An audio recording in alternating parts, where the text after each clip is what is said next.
Welcome back. It's round 5? Yeah, that makes sense. It's turn 5 of round 2, and it is my turn. Had a lot of things happen in the last several turns. We learned more about Pitton, who is the best friend who was abducted. We learned a little bit about what happened to him while he was abducted, how this caused him to want to form a movement secret society. We got to witness one of the secret society movement ceremonies, or Minra, the middle sister, did, and how sort of strange it was and how this put a divide between her and Pitton. We got a chance to see something totally different. Two brothers, two Fae brothers who live in a pro-human city, and how one of those brothers needs to pretend to be or create a secret society in order to steal a piece of art. Now, I think for my turn I want to take a little bit of a different approach to the cult secret societies focus that we have, and maybe do a little bit more intrigue, maybe something to do with like a secret society behind the royalty in the human court or the Fae court, to see what their machinations are, because I always find that really interesting and fun. So, how do we do that? My hair is up now. I think it looks fine. It's fine. I don't know if this would be in the sisters' time, but I think it might be maybe in their children's time, or maybe it starts up when they're old. I have some ideas for a sort of shadowy society that is working towards Fae and human goals, like a sort of collective coming together, but they're working in the shadows just because of all the conflict and war that's happening. And that's sort of a plot point in my podcast Wingtorn. It's a very minor plot point at this point. I'm going to try a bit of a different approach on this round. I'm going to go back to Bold, which I've used in a previous round. So Bold stands for Book of Legends and Deeds. And as I said before, it's kind of confusing at first how to use this tool. So I'm just going to roll and then explain. So the reason that I'm using this tool for this task is Bold generates a sentence, which is essentially like a backstory event. It can be very broadly interpreted for any circumstance. So I'm going to do that first, and then I'm going to generate a character or to fit into this event as it would make sense. Come on out, all my dice. First, we roll a d10 to get a category. 7. Party. Oh, generally in this party would mean like your PC party, like the political party, the group of heroes that you would be controlling. So it would affect the protagonists of the story. So within that, 1, misunderstanding. Okay, then we roll on the modifier table. 12. 12 is selfish. Selfish, misunderstanding, party, overcome by, and then we roll all these 2.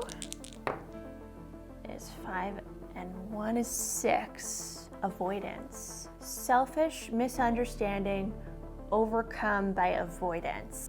So you read it like that and it kind of becomes a bit of a story, right? Selfish, misunderstanding, overcome by avoidance. Well, I can certainly see how this would fit into a court setting, right? What I do know is after the 3 sisters pass on, after they die, after the king dies, there is a bit of a succession crisis about which child gets to inherit and be king. And ultimately they settle on a council made up of some of the various children, because he's got 3 wives, he has a lot of children. Some of those children are on this ruling council, plus there are some people in the capital from the community, including some Fae, who are on this sort of advisory council. But there is I think there's 3 of them who ultimately are in charge of this ruling council, and they rule the capital and the continent. So I think it has something to do with that time period, but I think during the time when they're trying to figure out who is going to rule and they're sort of trying to form an equitable solution, a council solution. I think that there is a society that forms in the shadows that pays very close attention to all of the sisters' descendants, to the human throne, really, and the council that surrounds it, in order to ensure that there are no people grabbing for power when they shouldn't be. Any illicit schemes are shut down, but they certainly do have their own agenda, which is to keep the drama out of the court, I guess. I'm picturing sort of a Varys in Game of Thrones situation where there's a network of people that are trying to work for the best solution for the realm, except that it's in the court.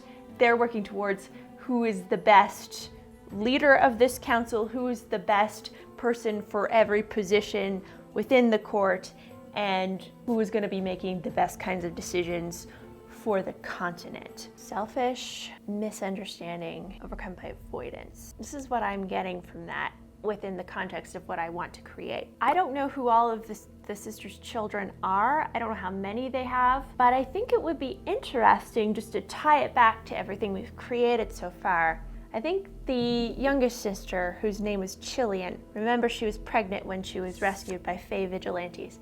I think that that child has a run-in with the shadowy society, maybe like 3 people at this point. Something happens there where at the end, overcome by avoidance, they just ignore it. They pretend not to know that there is a secret society puppeteering the council, and I think they take that to their grave. Or they benefit from it, and so they turn a blind eye. I think that that is what this is about. Because I like some intrigue. Love me some intrigue with my jasmine tea. There's some kind of selfish misunderstanding. So who is the child and who is the misunderstanding with? Let's draw some cards. The child of Chilean.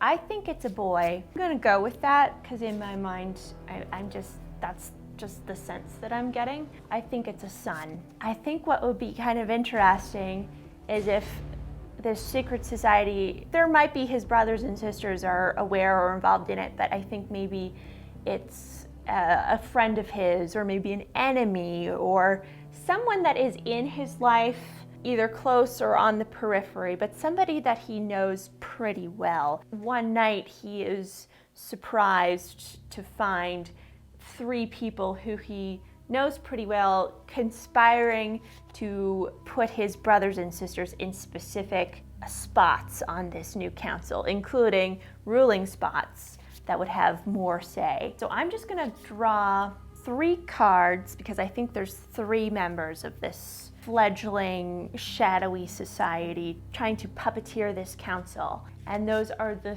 3 people that he discovers. Comedian, a fool, a fraud. Ooh, fraud.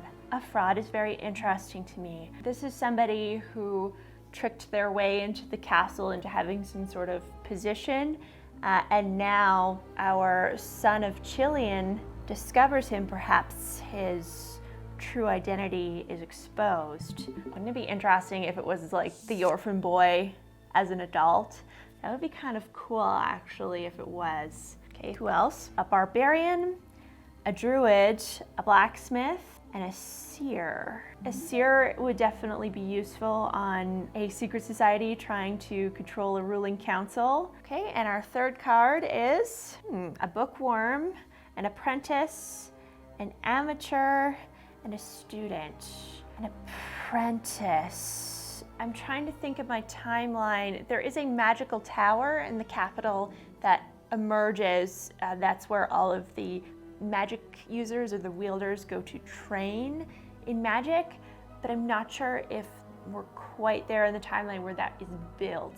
Maybe a bookworm, somebody scholarly and very intelligent.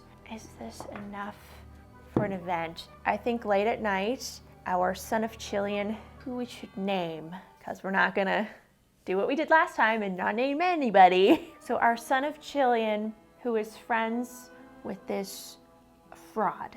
I think that he stumbles upon the three of these people meeting, and he overhears them talking, plotting really to position certain brothers and sisters, to manipulate them into taking certain positions on this council. I think he overhears this, but why does he turn away? Well, that would be a scene. I think he overhears something that benefits him. I think he overhears his friend here, the fraud, wants to put him in a ruling position on this council. And I think that pleases him. You know, who wouldn't be pleased that, you know, he has a organized support, essentially. I think he turns a blind eye because he benefits from this. And I think he keeps that in mind, being like, okay, there's something shadowy that wants to control me, but I'm benefiting from it for now. But now that I know about that, you know, I can use that to my advantage in the future. And now that I know my friend, or somebody I thought was my friend, is trying to control my brothers and sisters, maybe I can turn that to my advantage, right? I think that's enough for an event, so let's write that up. The eldest son of Chilion overhears three people, a fraud, a seer, and a bookworm, part of a shadowy society trying to control the ruling council, whispering about manipulating his brothers and sisters. And the fraud is somebody that he knows quite well. I'm not going to establish what that relationship is. I think we can leave that for a scene. He turns a blind eye to their machinations as he will ultimately benefit from them. Quite a lot for an event. Is this light or dark? It's kind of light because he's benefiting. It's dark in that it's shadowy. I'm going to say light. Why not? He's found out something that he shouldn't have known. Oh, and Chilion, eldest son. Would it be weird just to call him Ilum? I'm gonna call him Ilum. Okay, we are on to the last two turns of the round, which belong to the Oracle. So we're gonna bring back our dice over here. So the Oracle has a lot to choose from in terms of making an event. I think it would be prudent for them to work in something that we have already created, just so we're not making too many new things. Of course, I mean, it doesn't really matter. More from a viewing perspective, I don't want to confuse people with all my stories. We're going to use our Mythic Variations 2 Oracle roll, a yes-no Oracle, to ask the Oracle what it wants to create. Let's start with, is this event or scene, does it have something to do with Pitton and his movement? I'm going to say +2. I would like to revisit Pitton. That is 7, and 7 is 14 + 2 is over 11. So yes, our newest event has to do with Pitton and Pitton's movement. So as a reminder, Pitton created this movement, sacred society with some very cultish rituals. It is an anti-fae movement. He has a lot of trauma from his capture, and this is sort of his way of dealing with it, and the way that many other people have chosen to deal with it is join the secret society. He believes that these rituals, while they might be somewhat healing for him, he believes that they are actually doing something to the fae, which they are not, as far as we know, at least. Yeah, I have a lot of questions surrounding him, like ultimately what happens to him, right? What happens to him and Minra? You know, they were friends and they kind of had a falling out over this. Do they reconcile? Does this have to do with Minra, like at all? I'm gonna say +2. 5 and 1 is 6 + 2 is 8. No, it does not have to do with Minra. So nothing to do with Minra, but it does have to do with Pitton and his movement. Okay. Does it have to do with Pitton's ultimate fate? I do want to know what happens to Pitton. I think this would be a good round to resolve Pitton. Maybe he's killed over this, right? Maybe in a frenzy he's murdered, or maybe he dies of old age and the cult or his movement continues on in his name. Does it have to do with Pitton's death at all? I think probably +2. 6 + 3 is 9, + 2 is 11. So yes, it has to do with Pitton's death. So how does Pitton die, and how does this relate to his movement? I don't think he dies in one of his rituals. I think that would be too obvious, right? Like that his members get into a frenzy and it just becomes an accident happens and he dies. I don't think that's the case. Does he die in a ritual by accident? I'm gonna say -6 because I think that's too tragic for poor Pitton. You gotta throw him a bone at some point, right? 8 + 1, 9, -6. No, it's not in a ritual accident. Does he die in his bed, surrounded by people who adore him? That would be nice for Pitton. I want that for Pitton. So let's say +4. 5 + 3 is 8, +4 is 12. So yes, Pitton dies surrounded by members of his cult and maybe his family. So this is interesting because this presumes that his movement continues for the entirety of his life into old age. So how old is Pitton when he dies is a very good question. Let's say that old Pitton dies in his bed. He's 70 years old, maybe 80. I think people live till they're about 70 in this world. Humans are about 70, 80. We'll say he's 70. He's surrounded by people who love him. Is that enough for an event? I guess so, because his cult lasted that long. That's decades. I think the cult would have, or this movement would have changed and evolved since its founding. I bet it got even more mystical. I'm going to roll for that because I do want to reflect a little bit of change just in the visual. Even though it's an event, doesn't have to be very specific. I just want to get some imagery in there. Are they worshiping Pitton? Does he sort of evolve the movement from not just hating on the Fae who did terrible things to him, but do they think Pitton is some sort of mystical man who is their salvation? I think +4. And when he dies, it's like a big deal for these people. That is 9 and 6 + 4 is over 11. Yes, I think Pitton's death is a big deal for these people. Yes, he gets to die in his bed, you know, not a bad death. He's surrounded by his followers and they are devastated and praying. It is a very emotional time.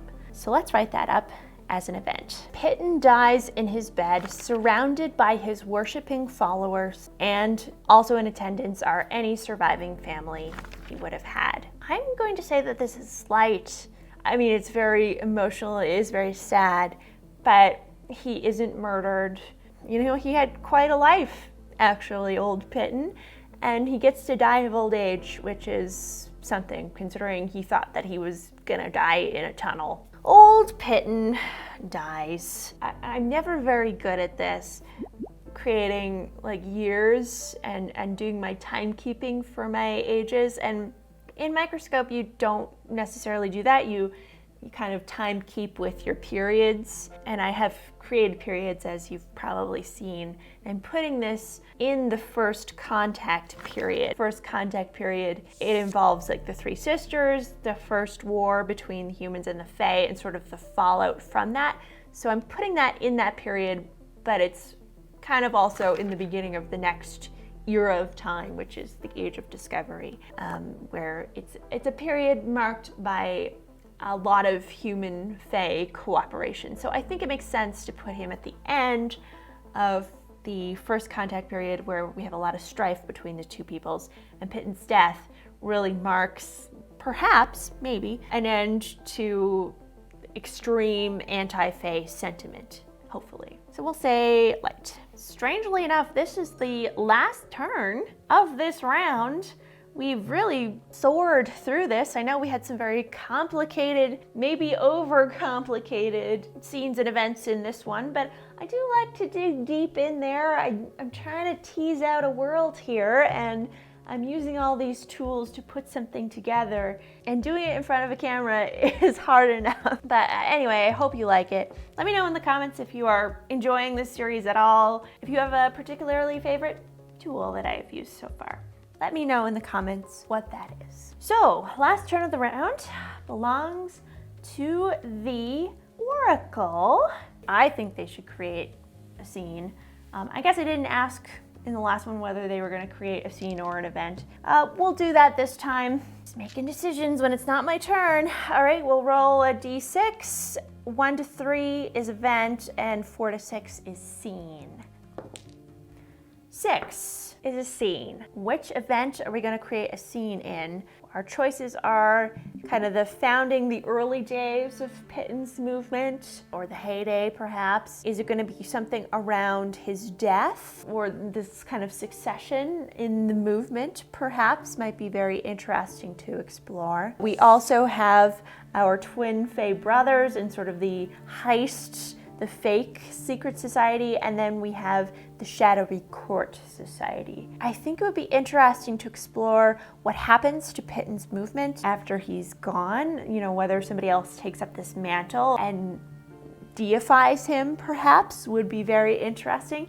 I'm just going to ask the Oracle that, because whether that's going to be the scene, because I think that would be really cool as a scene. So is this scene about the successor to Pitton's movement? I'm gonna say +4, because I really want that to be the case. That is a 10 and a 3 +4. Yes, this is about the successor to Pitton's movement. Who is who? Let's draw some cards and find out. And if you are enjoying this show, which who knows, maybe you are, I don't know, support the show with your hard-earned dollars by throwing me money at my Patreon. The link is in the description. It would be very interesting if there is a third friend here who stuck by Pitton. They're the one calling the shots and delivering the messages to the people. I think that they have a secret, and I wonder if that secret has something to do with the fact that they're a spy.